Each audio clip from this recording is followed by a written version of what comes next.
Israel's prime minister says Iran needs to check the lost and found. I'm Mike Wagenheim with your I-24 news update. Benjamin Netanyahu addressed the Munich Security Conference this morning, and the main focus, unsurprisingly, was Iran. But Netanyahu, known for his use of visual aids, brought with him a surprise, a souvenir from last week's shooting down of an Iranian drone over Israeli territory.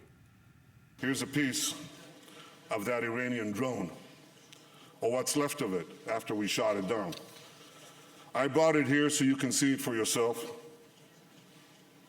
Mr. Zarif, do you recognize this? You should. It's yours. You can take back with you a message to the tyrants of Tehran. Do not test Israel's resolve. Netanyahu addressing there the Iranian foreign minister, who spoke later in the day. Netanyahu said that well-intentioned people intent on peace have ultimately facilitated a path to war before, and speaking at the site of the infamous Munich Agreement of 1938, implored those seeking to keep the Iranian nuclear cord intact to heed the lessons of World War II. The Israel Defense Forces carried out a large-scale attack on the Gaza Strip this morning, striking a total of 18 targets. During that time, rocket alert sirens sounded several times across the Gaza border communities in southern Israel, but turned out to be false alarms. The whole day was tense, starting with one of the most serious incidents in the area since Operation Protective Edge almost 4 years ago. It began with the wounding of 4 IDF soldiers as an improvised explosive device blew up along the border. 2 of the soldiers were seriously injured. Defense Minister Avigdor Lieberman said this morning that the Popular Resistance Committees active in Gaza are the ones responsible for the incident. Now, following that initial response by the IDF, rockets were fired towards southern Israel, with one of them hitting a home in the community of Sha'ar HaNegev. No injuries were reported. Most of the targets fired on in the Gaza Strip belong to Hamas. Israel says it views the Islamist organization controlling the Strip responsible for any violent act against Israel. When it comes to my being ambassador in the United States, I would say that we never get involved as a government in the political life in the United States. I have never done anything of the sort, not that my embassy did. So whatever allegations are being mounted against us are simply fantasies that are being used for political reasons inside the United States in the fight between different sides of the political divide that is haunting the United States now. We have breaking news coming out of Iran. There has been an assassination of a high-level figure. We go to a reporter there on the ground, Jeff Abramowitz. Jeff, this news just coming in. What can you tell us about what's happening there? It appears that 4 gunshots were fired at Supreme Leader Ali Khamenei. Initial reports say he was critically wounded, possibly even fatally wounded. He was addressing a rally to mark the anniversary of the Islamic Revolution when the shots were fired from the crowd, probably, but it's not confirmed, using a high-power rifle. Have there been any arrests? Has there been anybody taken into custody that you know of, Jeff? There was a mass roundup of virtually everybody in the crowd from where the shots are thought to have come from. It was near the front of the crowd, but at the edge. And about 50 to 100 people were seen being hustled away by the security guards, by the security police. So we can say there were dozens of arrests immediately afterwards. Many of them probably had nothing to do with the shots, and the gunmen had probably fled. Are there any groups known to be hostile to the supreme leader that may have been able to carry out this attack and had the motive to do so?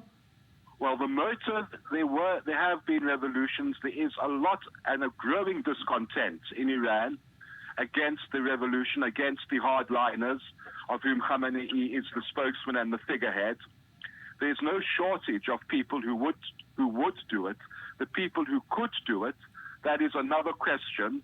The police obviously are going to check how somebody managed to bring a rifle if it was a rifle, and it appears to have been one, how somebody managed to bring a rifle into the crowd undetected, assemble it, and fire it. But there's no shortage of groups, dissident groups in Iran, who would like to take a crack at the supreme leader.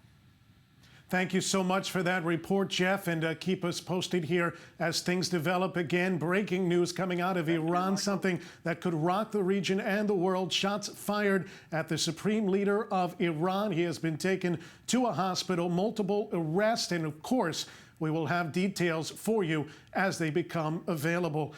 Tough day for Iran overall. 66 people are dead following the crash of a passenger plane in a mountainous region in the central part of the country. Reports say that 60 passengers and 6 crew members were aboard the flight from Tehran to the southwestern city of Yasuj.